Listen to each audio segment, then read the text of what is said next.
Welcome back to Muddy Math, where we take middle school math concepts that are a little muddy and clear them up. Today we're looking at adding linear expressions. We want to know, how can I use distribution and the commutative property of addition to simplify sums and differences of linear expressions?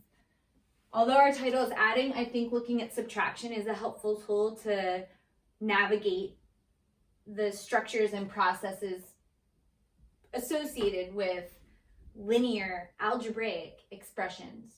So what makes an expression linear? An expression is linear if it only has a variable to the power of 1. All of these variables n are to the first power. So that means this is linear because if you think about dimensions, these are linear, and I think it's helpful to think about geometry when we decide whether something's linear or not. A graph of a linear expression, when set equal to its value on an xy plane, will be straight, a straight line. And we measure things in a straight line in the first dimension, like with a ruler or with miles. You think about distance from one point to another. The variables in all of these expressions have a power of 1, so that makes them linear. It's measuring one dimension, one direction. So what does an expression look like that is not linear? An expression that's not linear could be quadratic, so n squared, or it could be the inverse of n, the multiplicative inverse of n is 1 over n. Both of these are not linear, and they do not form straight lines when graphed. What do you think n squared would look like on a graph? What do you think 1 over n would look like on a graph?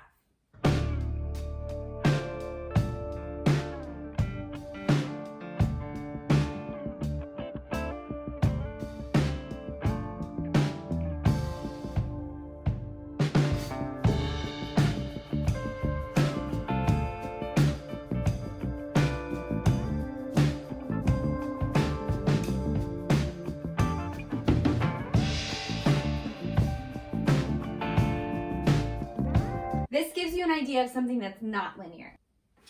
So before we get into like how and whys of when it's helpful and why would we want it, let's actually go ahead and simplify these two expressions into simplest form. These are not in simplest form because there's still like terms and there are parentheses. So for something to be in simplest form, it can have no more like terms and no parentheses. Before I get started, I want to see if I need to distribute anything into the groups. Both of these groups do not have a factor out front of the first parenthesis. There's nothing that I need to multiply into the terms in the group, so I can just drop the parentheses now. Using associativity of addition, I can just drop the parentheses and reassociate the terms how I see fit. Finding the difference of these two linear expressions, I need to ask myself, is there somewhere I need to distribute first? And yes, there is. I have to distribute this negative. It's a hidden negative because subtraction is really addition of the opposite.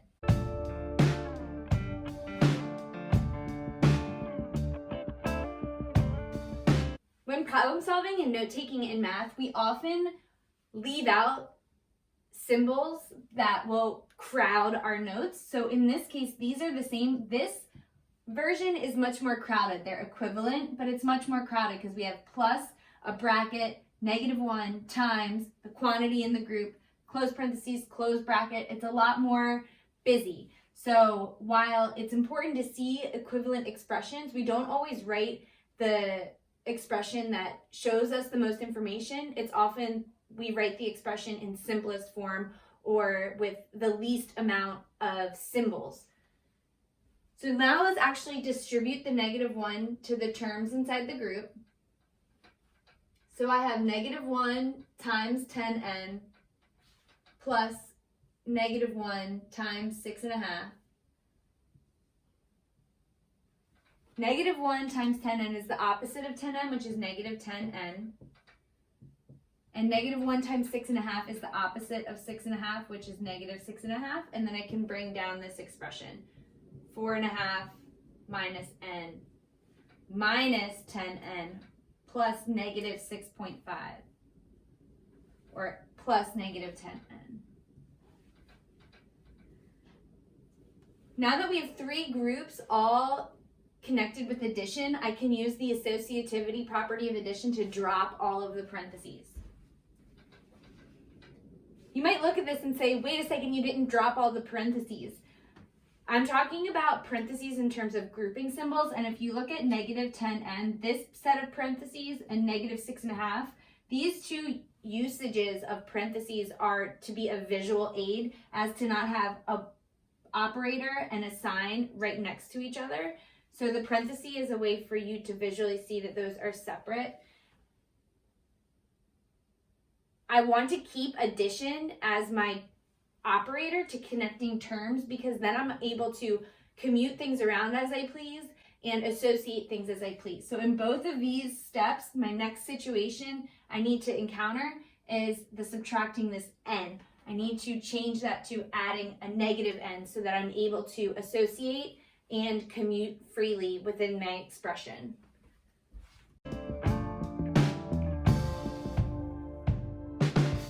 When we were adding the linear expressions, both terms started positive in the second group and then they stayed positive because I'm just adding that group as it is. In this case, I'm adding the opposite of what's inside this group. So you'll see down here that the 10n is negative and the 6.5 is negative. So we have two negative terms from that group that we're subtracting from the first. But when we're adding that group to the first, they keep their signs. They don't change to the opposite sign. Now we can use commutativity to rearrange the terms so that they're sitting next to the ones that they're alike, and then that'll help us combine like terms.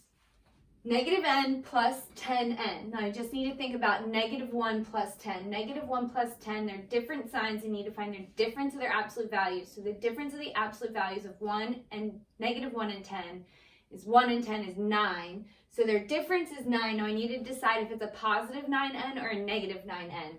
It's a positive 9n because 10 has a greater absolute value than negative 1. So you're really staying in the positive region of the number lines. So we have positive 9n here, or you can think 10n minus n because of commutativity. 10 minus 1 is 9.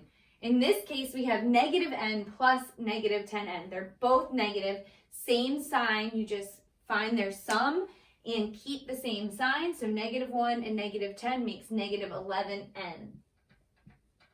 Over here, we have 4.5 and 6.5. 4 plus 6 is 10. 2 halves together makes 1, so 10 plus 1 is 11.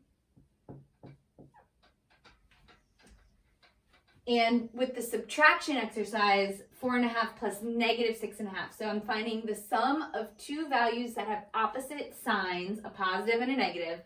The difference between their absolute values is 2. The addend with the greater absolute value is negative 6.5 because negative 6.5 is further from 0 than 4.5. So we have more negatives, so our sum will be negative. So we have here negative 2. To write this in simplest form, we need no more like terms and no parentheses. So here we have 9n plus 11. That's good to go. And we have negative 11 plus negative 2. We can rewrite this as negative 11 minus 2. Sorry, negative 11n minus 2. When you simplify expressions, it's a great tool to choose 0 or 1 as a value for the variable and then evaluate both the starting and ending expressions to make sure they have the same value using the same variable. So what I mean is if I take n equals 0 and I substitute 0 in for n in the original expression, so 4.5 minus n is 4.5 plus 10 times 0 is 0, so plus 6.5. That equals 11. Will I get the same thing from my simplified version? 9 times 0 is 0 plus 11 is 11. So yes, they are equivalent. That's a good sign to me that I simplified properly. It's not a telltale sign. You could have gotten lucky, but it's something good to always check. You can then check n equals 1 as well and see if it doubles out. Over here, if n equals 0, then we're doing 4.5 minus n, which is 4.5 minus 10 times 0 is 0, so minus 6.5. is -2. And then down here, look, we have that -2.